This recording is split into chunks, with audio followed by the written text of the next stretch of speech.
Hello everyone, welcome to Conversation Series. I am Rajoshi Chatterjee from Stat Media Group. We are here in Nairobi at Air Cargo Africa 2025. And right now, I have with me Gerhard Coetzee, Vice President Cargo, Chapman Freeborn. Welcome. Thank you. Good afternoon. Good afternoon. And so as we are here in Air Cargo Africa, you can start telling us about your experience so far, the most interesting conversations you had. The interesting conversations, yes, Yeah. indeed. Okay, look, yes, no stranger to Air Cargo Africa, and definitely a change of scenery now this year being at the Sarat Expo Center here in Nairobi, Kenya. I've always been at the Johannesburg exhibition, and I can actually see a difference also a bit in terms of foot traction, and we've had some very insightful meetings, discussions, and obviously met a couple of new faces. Yes, our industry is a little bit small, but yet it's big, and you bump into the usuals as well. And it was so awesome to catch up with everybody. Right. So what's the most exciting thing about this air cargo sector? What's the most? It's all the ideas and all the solutions that actually gets placed around a meeting at the booth, as an example, for us exhibiting, and actually brainstorming and finding solutions together. There's actually some exciting projects which we are working on right now. That was a long-term idea that I've had, and it's actually being put into practice now.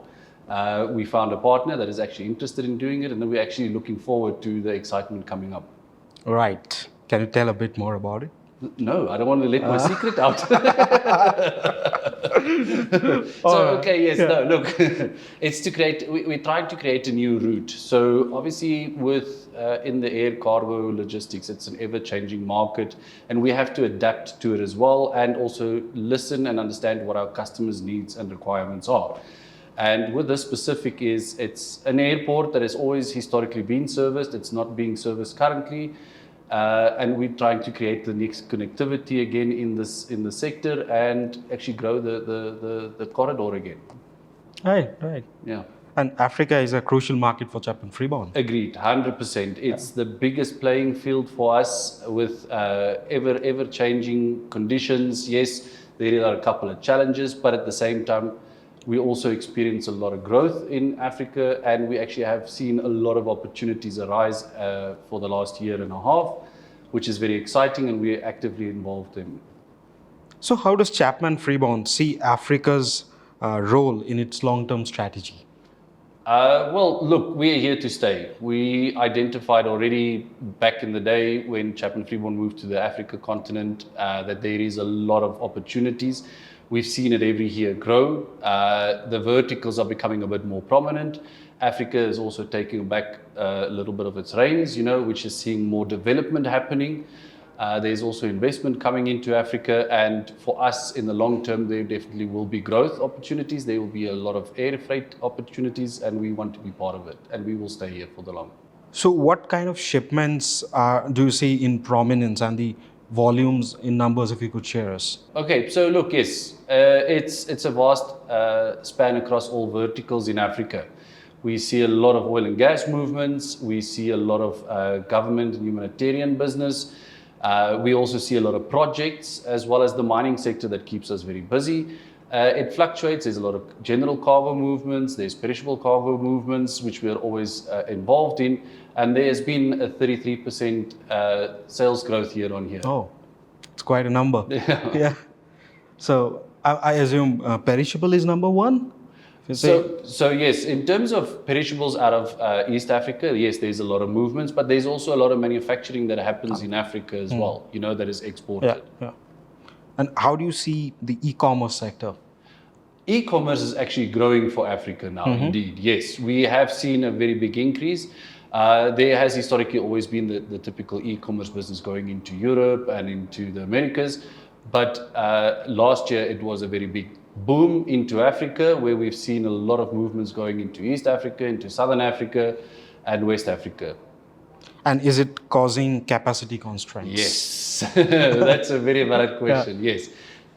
In terms of charters, yes, it does create a bit of capacity constraints, but that is actually where we excel and flourish in that type of field. When there's a bit of a capacity reduction because everybody is focusing on the e-commerce trade lanes, that's where the genius and creativity juices starts flowing, and where we get creative in finding actually workable solutions for customers.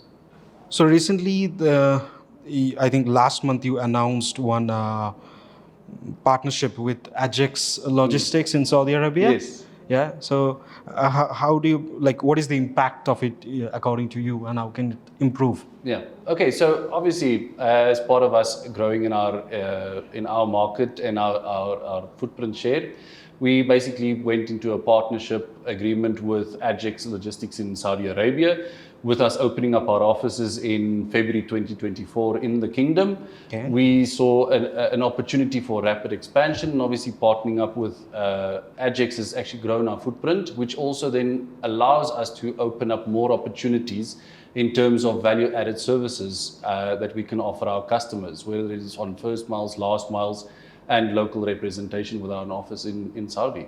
So recently you opened, Chapman Freeborn opened another new operation based in France. Mm-hmm. And how do you think that is going to impact the trade lanes or trade from Africa? So look, yes, as Chapman is always ever expanding, we are always optimizing our growth in our organization, and by actually exploring new territories is very crucial for us.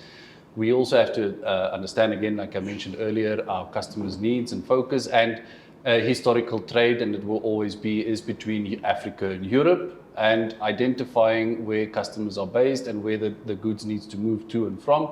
That's where we will strategically place ourselves.